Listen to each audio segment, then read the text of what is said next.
Hi guys, it's Carol. How are you? I am pretty good. This shirt wrinkles when I sit down. If I'm standing up straight, it drapes nicely. If I sit down, like that. Anyway, last night, Casey and I made that mini Texas sheet cake. Oh, it is so good. It is so good. And it's basically 1/4 of the Pioneer Woman Texas sheet cake recipe. Now this recipe makes a flat cake. It's like that. It's not like a regular cake. I baked this in an 8 by 8 inch square pan. That made it real thin. The next time I'm going to use my little, sorry, hang on. Sorry about that. That was Toby being a watchdog. Next time, I'm going to bake it in this little 6-inch pan that I recently received. So the cake will be a little bit thicker. But if you do something like that, remember, you've got to allow for a little more baking time, probably if the cake is in a smaller pan. Anyway, that cake is so good. You eat it hot out of the oven. When you take it out of the oven, you immediately pour the frosting that you cooked on top of it. It sort of sinks into the cake. It's supposed to. We didn't eat the whole, where's a phone call? Hang on. Go away. Casey and I each had a piece last night, and then we had 2 pieces left over. I always put it in the refrigerator. I don't know why. Somewhere in the past, somebody told me to do that. I don't know why. But when you're going to eat the next piece, if you have leftover cake, you want to warm it in the microwave. I warmed my piece for 18 seconds, and it was perfect. Anyway, I guess I'll attach that in a second. The recipe will be in the description. I hope you like it. If you make it, let me know. You can even say you don't like it, but I know you will. And that story I was going to tell you yesterday, this popped up in my YouTube feed. The channel name was Steve Shapiro. I don't know who that is. It's a YouTuber that must be a huge channel and does little things. I'll just tell you what I saw. He and his photographer, the photographer obviously wasn't noticeable in the location where he's at. Anyway, this young man, maybe in his 20s, I guess, was at a gas station. And he would walk up to somebody pumping their gas and say, I'm out of gas and I don't have any money. Could you spare some change, $1, anything? They didn't film the ones that said no. But it just made me want to cry, because what he was going to do is, no matter how much they gave him, he was going to multiply that by 100. Good thing nobody gave him a huge bill. Anyway, if somebody gave him $1, he would immediately say, thank you, but I don't really need it. I want to give you something, and give them $100. They gave him $2, $200, $500. And then the camera person filmed the person responding when he said, wait, let me give you something. And then he would explain that he was just checking to see how generous and kind people would be. And so he would give them $100, $500, whatever. Every single one of them said,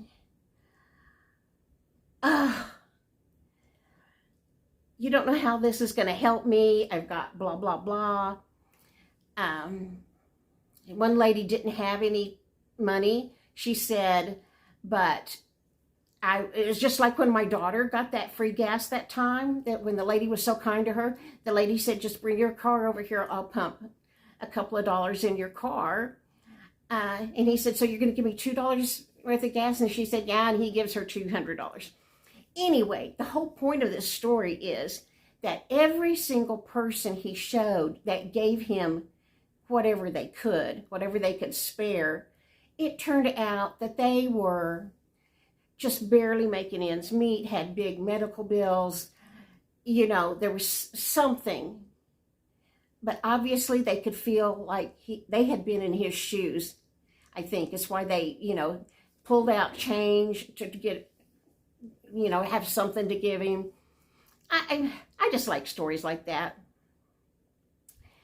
And that reminds me one time, here, this is a city of about 200,000.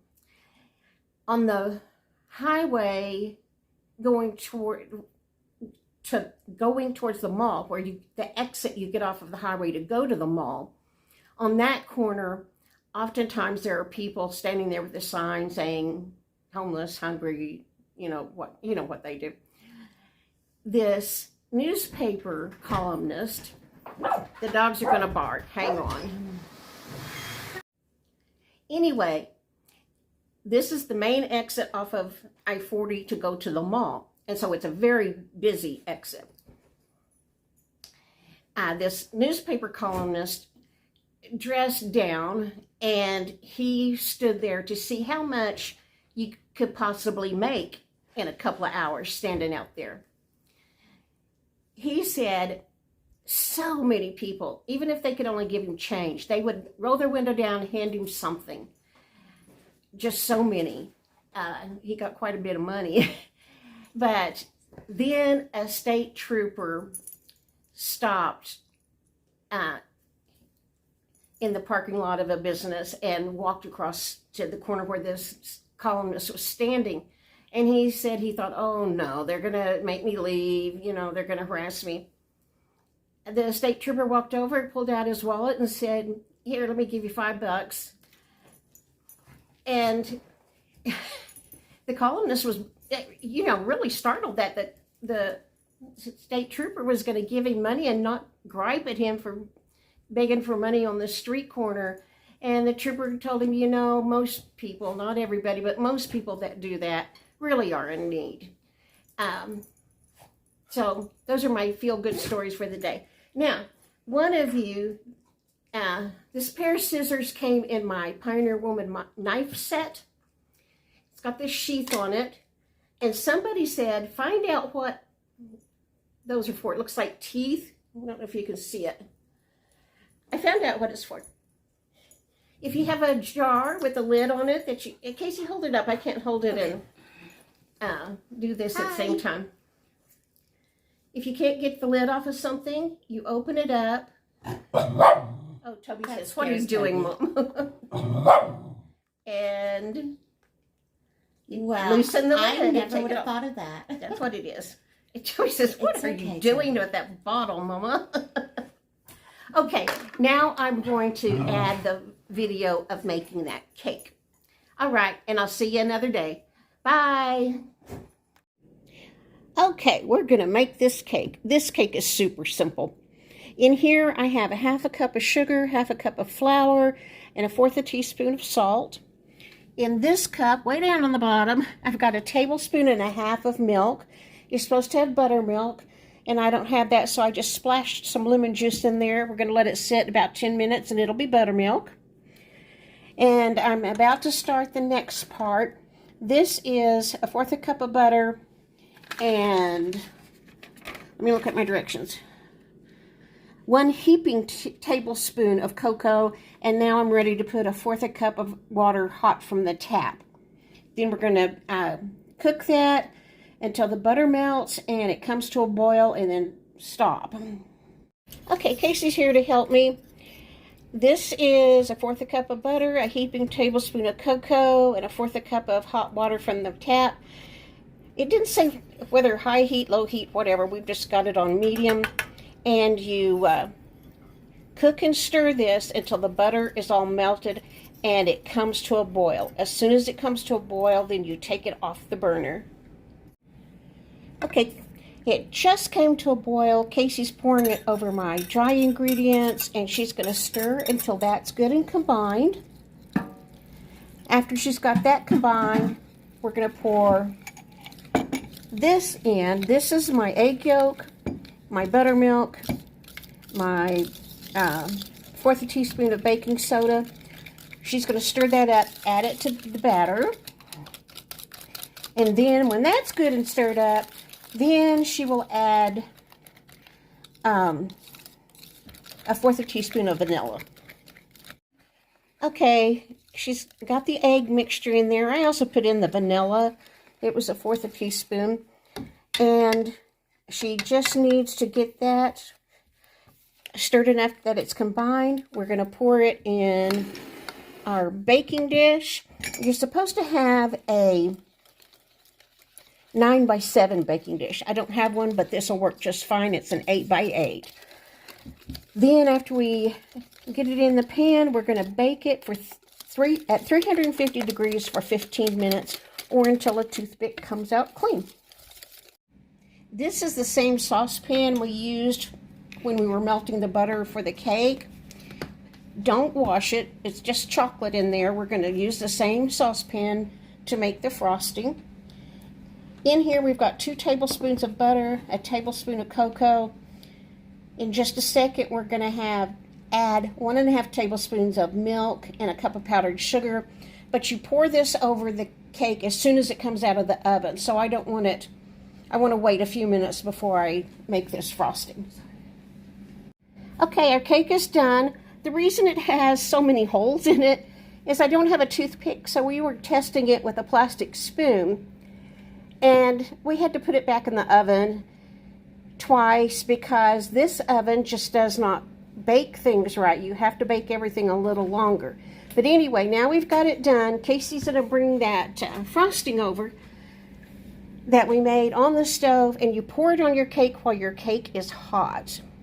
It's going to kind of sink into the cake. That's what you want it to do.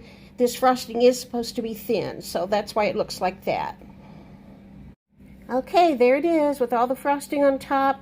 I'm going to let it cool just a few minutes to cut it, but this is one cake that you can eat hot, and the frosting will be just fine.